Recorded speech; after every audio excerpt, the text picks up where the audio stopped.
Tapi monggo lah kita cerita-cerita Islam, cerita-cerita beragama yang rileks. Sebetulnya dalam banyak hal-hal yang keseharian itu lebih prinsip ketimbang ide kita tentang hal-hal besar. Saya beri contoh, Allah itu Tuhan yang maha kuasa, yang menguasai alam raya ini.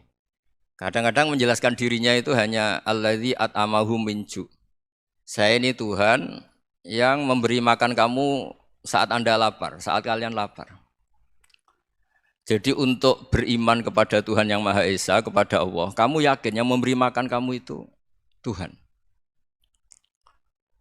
Apapun kecewanya Anda terhadap tetangga, terhadap negara, terhadap mertua, terhadap istri, itu kecewa Anda tidak akan mati. Tapi kalau tidak makan itu mati.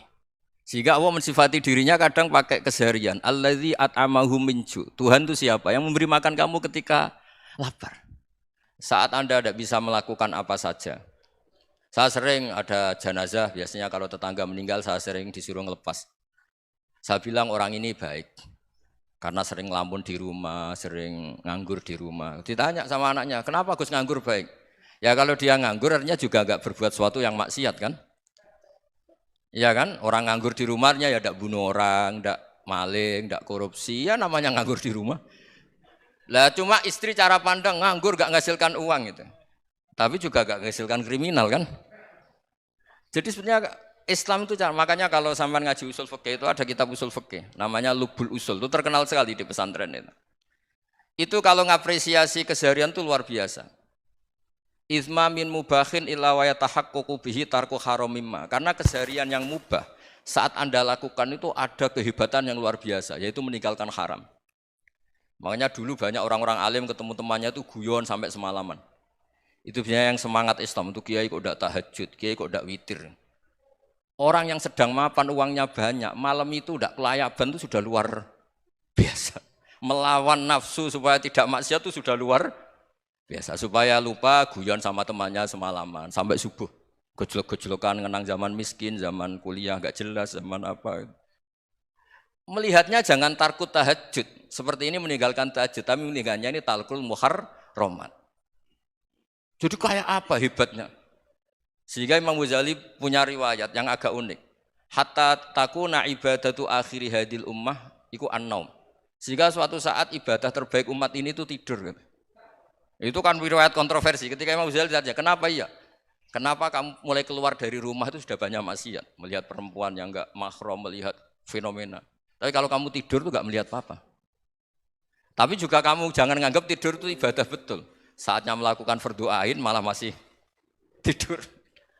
Tapi itu sudut pandang yang menjadikan kita Islam itu gampang. Jadi saat Anda tidak bisa aktivitas apa-apa, misalnya ada beberapa orang yang lumpuh. Lumpuh itu memang nggak bisa Jumatan, nggak bisa ibadah, tapi dia juga nggak bisa maksiat. Tidur itu memang Anda saat itu tidak bisa tahajud, tidak bisa witir, tapi saat itu ada zina, ada maling, tidak gosipkan orang, tidak bully orang, tidak menanamkan kebencian, tidak hasud.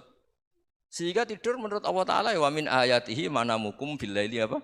Wan-nahar. Karena di tidur itu selain ada unsur istirahat, jaga kestamina, juga ada unsur meninggalkan beberapa keburukan. Nah saya mohon ibadah yang keseharian ini kita jaga. Supaya kita semua baca ayat itu fasih. Fasih itu tertanam di hati. Allah itu siapa?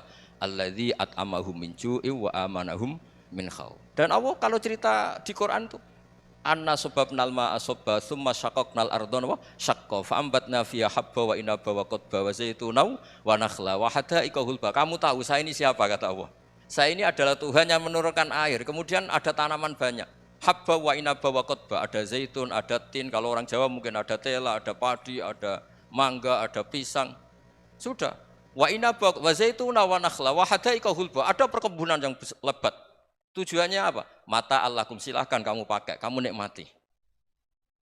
Tapi karena kadang kita ini punya ide-ide besar. Tadi untuk syukur saja nunggu punya istri riman, rumah baik, tetangga baik, komunitas baik, semuanya baik baru syukur. Lama-lama nanti ada di surga, syukurnya nunggu surga paling kelas A. Itu sudah ada yang menghuni Rasulullah, kamu nggak boleh di situ. Masa untuk syukur saja? Repotnya Masya Allah. Jadi mohonlah Quran yang kalau Anda hafalkan juz amma itu kan ada ayat-ayat yang kayak tadi. Ya, fal yang dzuril insanu ila to'ami. Coba lihat apa yang kamu makan ya. Dari mana? Dan untuk mempertahankan hidup kamu keseharian. Jadi jangan kira ibadah itu harus membentuk komunitas yang versi Anda. Ibadah itu harus yang hal yang mulu-mulu. Kesehariannya Anda alami. Loh ini saya tidak bikin-bikin. Saya ngaji bukan karena berdasar pesanan. Itu ayat yang saya baca kan betul ada ayatnya kan. Fal yang dzuril insanu ila to'ami. Anna soba penal ma'ah sobba. Thumma syaqaqnal ardo syaqqa. Fa'ambasna fiya habba wa inabau wa qodba. Wa zaitunau wa nakhla wa hadaika khulba. Terusannya apa? Mata'al lakum. Silakan kamu nikmati. Mata itu silakan kamu nikmati. Ya kayak sampean dikasih hidangan ya makan. Ya sudah makan. Habis makan ya minum. Habis itu ngantuk ya tidur. Ya sudah normal-normal saja. Kayak apa indahnya Islam. Tapi Anda mencari Islam yang gimana lagi? Nah itu yang diajarkan guru-guru kita, diajarkan sanad kita sampai Wali Songo, sampai Rasulullah SAW.